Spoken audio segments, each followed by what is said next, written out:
Welcome, Uplifting Life Partners. Let's ignite possibilities together. I'm so incredibly grateful you're here for our fourth Marriage Builder Sunday episode of Marriage Mastery Simplified Cultivating Extraordinary Connections.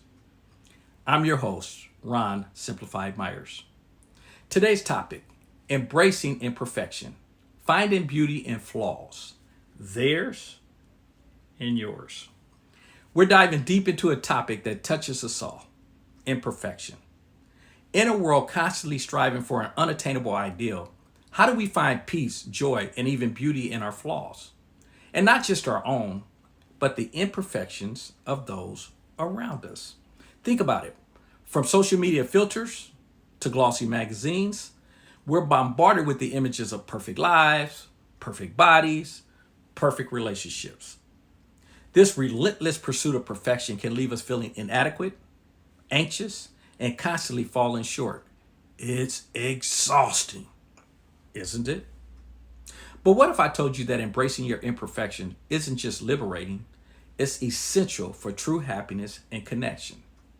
So today, we're going to explore how we can shift our perspective from self criticism to self compassion and from judgment to acceptance. Let's start by dismantling the myth of perfection. Is it even achievable? Historically, cultures have often valued symmetry and flawlessness. But when we look closely, some of the most captivating art, stories, and the most resilient individuals are characterized by their unique imperfections. Think of the cracks in an antique vase that tell a story of its journey, or the flaws that make a person truly unique and memorable.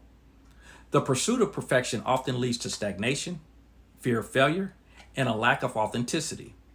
We become so focused on presenting a polished image that we lose touch with our true selves. So, how do we begin to embrace our own imperfection? Well, as we've talked about before, it starts with self acceptance.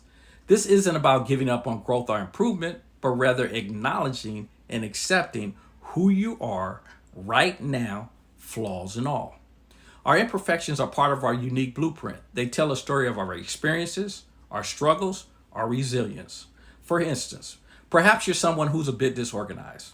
Instead of seeing it as a weakness, could it be a sign of a creative, free thinking mind? Maybe you're introverted. Could be a strength that allows for deep introspection and meaningful connections. So now let's talk about finding the beauty in the flaws of others. Now we know this can be even more challenging because we often have expectations of how others should be, and when they don't meet these, it can lead to frustration or disappointment.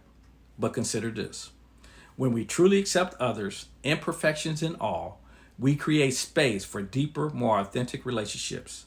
It's in those moments of vulnerability and shared humanity that true connection flourishes. Think about the people you admire most. Is it their flawlessness, or is it their resilience, their unique quirks that make them so special? So we'll go through and we're going to share some stories and strategies for cultivating empathy and letting go of the judgment. So right now, let's cover practical steps to cultivate an imperfectly beautiful life. Here are a few actionable steps you could take this week to start embracing imperfection. Practice self-compassion. Treat yourself with the same kindness and understanding you would offer a friend. Challenge that inner critic. When that negative voice pops up, ask yourself if what it's saying is truly helpful or true. Again, go to previous episodes. Reframe flaws. Identify one perceived flaw and try to see it from a different perspective. How can it be a strength? Practice mindful observation. Notice that the imperfections around you in nature, in art, in people, and consciously seek out their unique beauty. Embrace vulnerability. Share an imperfection with a friend or a family member and see how it deepens that connection. Now, I'm going to share a couple of inspiring examples of real life stories of people that I think most of you know. The first example would be a singer, Stevie Wonder. Here's a person that became blind at a young age, learned to play the piano, harmonica, and drums. Today he's a household name, and his music is always being sampled by today's musical artists. And here in California, he actually owns a radio station.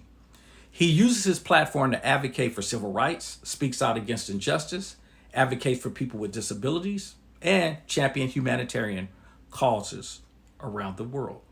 Now, another person who experienced a similar journey was Ray Charles.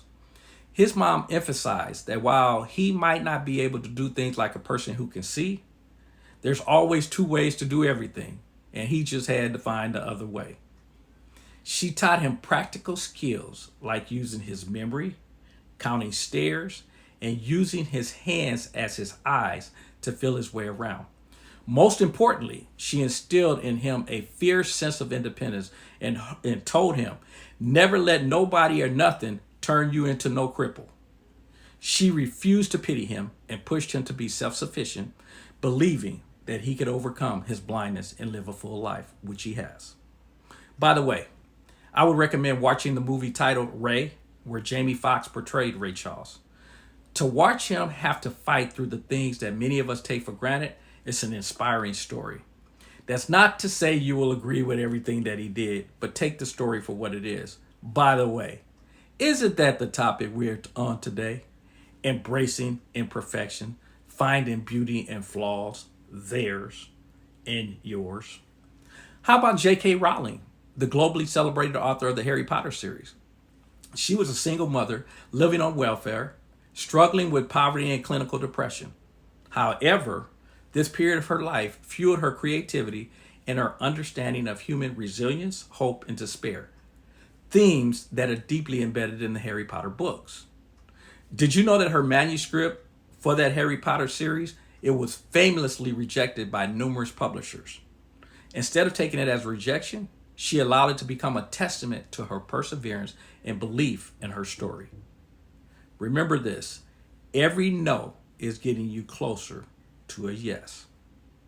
So as we wrap up today's episode, I want to leave you with this thought.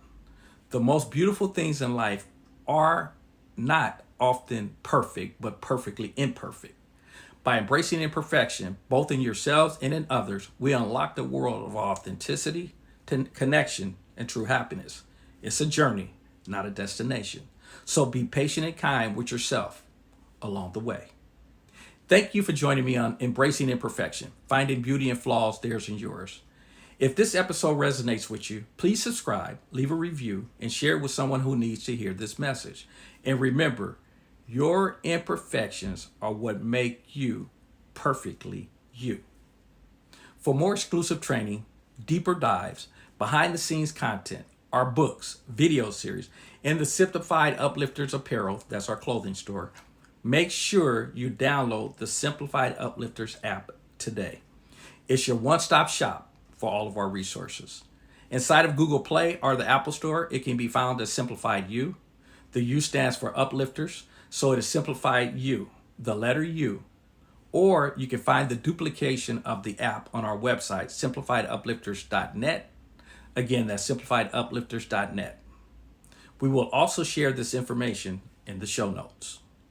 Thank you again for joining me on this transformative Marriage Builder Sunday. Until we reconnect, my uplifting life partners, always remember your power. You are extraordinary.